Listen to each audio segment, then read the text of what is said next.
Duty number 3 हम partners की duty number 3 discuss करेंगे।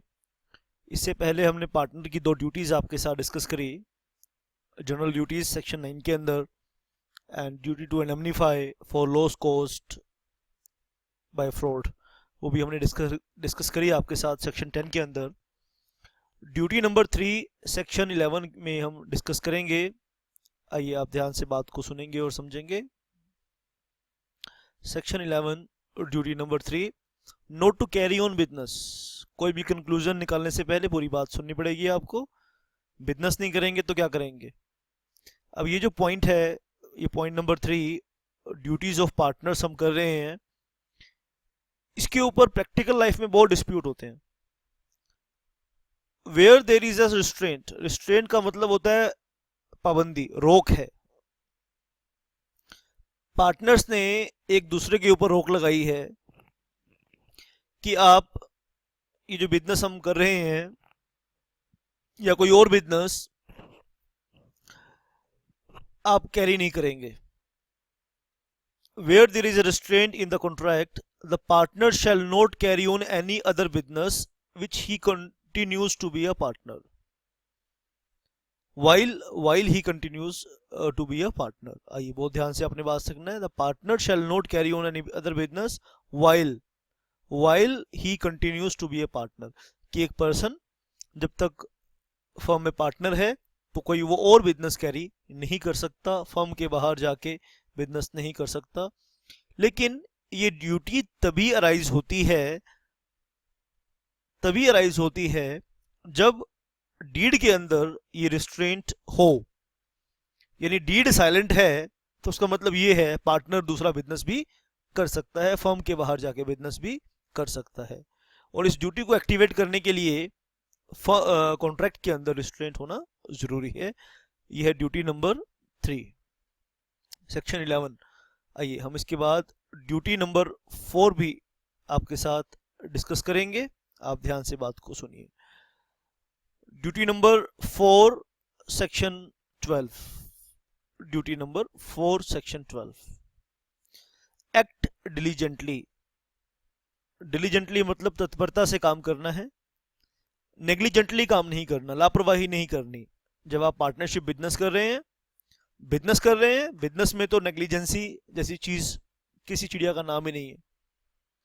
अगर बिजनेसमैन नेग्लिजेंट होगा तो बंटा आधार होगा ही होगा, कोई रोक नहीं सकता। तो पार्टनर की ड्यूटी है कि वो डिलीजेंटली एक्शन ले।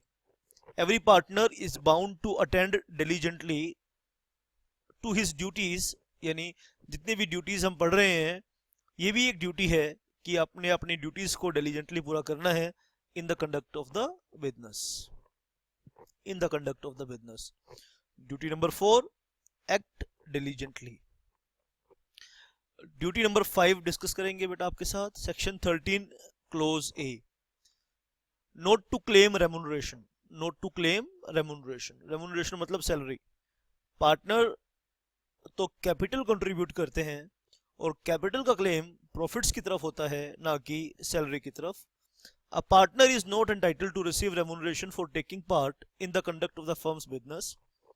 पार्टनर फर्म में मालिक है, कैपिटल क्लेम करेगा, रेमुनरेशन क्लेम नहीं करेगा। हाँ, 3 पार्टनर है, मान लीजिए 3 पार्टनर हैं और एक पार्टनर ज्यादा काम करता है, ए बी और सी, ए बी और सी 3 पार्टनर हैं। इसमें से सी ज्यादा काम करता है, एग्रीमेंट में लिखा है कि सैलरी सी लेगा, तो अगर एग्रीमेंट में लिखा है तो आप रेमुनरेशन दे सकते हैं। वैसे बिजनेस के करने के लिए पार्टनर फर्म के बिजनेस में पार्टिसिपेट करने के लिए सैलरी नहीं मांग सकता, ये उसकी ड्यूटी है, नोट टू क्लेम रेमुनरेशन। शाबाश, आप बहुत ध्यान से मेरी बात को सुनेंगे। इसके बाद हम डिस्कस करेंगे duty number 6। Duty number 6 is section 13 clause B, contribution of losses. नुकसान हो गया तो पार्टनर कंट्रीब्यूट करेगा, ये उसकी ड्यूटी है, unless otherwise agreed.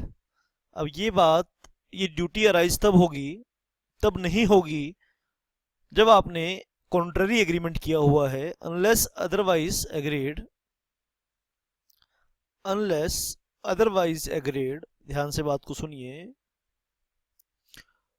Agreed to between the partners, यानी अगर आपने एग्रीमेंट किया हुआ है कि कोई पर्टिकुलर पार्टनर लॉसेस को शेयर नहीं करेगा, तो देखो एक अलग बात है। Otherwise every partner is bound to contribute equally for the firm's losses. हाँ, लेकिन अगर आपने प्रॉफिट शेयरिंग रेशियो डिस्कस की हुई है कि लॉस के 2 हिस्से तेरे, 2 हिस्से ए के, 2 हिस्से बी के, 1 हिस्सा सी का, ऐसा एग्रीमेंट किया हुआ है, फिर तो देखो प्रॉफिट शेयरिंग रेशियो में लॉस कंट्रीब्यूट करना होगा।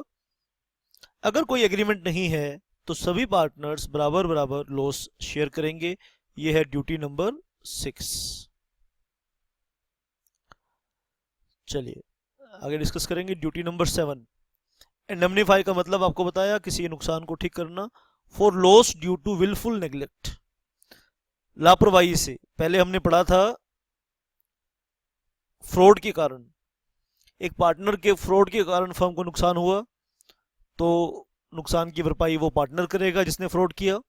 यहाँ पे देख रहे हैं कि लापरवाही की वजह से, किसी पार्टनर की लापरवाही की वजह से फर्म को लॉस हुआ, तो भी नुकसान वही पार्टनर, नेग्लिजेंट पार्टनर बियर करेगा। A partner shall indemnify the firm for any loss caused to it by wilful neglect in the conduct of the business of the firm. आगे हम डिस्कस करेंगे duty number 8, 9, 10 and 11। Total 11 duties discuss करनी है। सभी duties के sections आपने learn करने हैं, सभी बातों को अच्छे से समझना है और बार बार इसे एक बार रिवाइज करना है। शाबाश।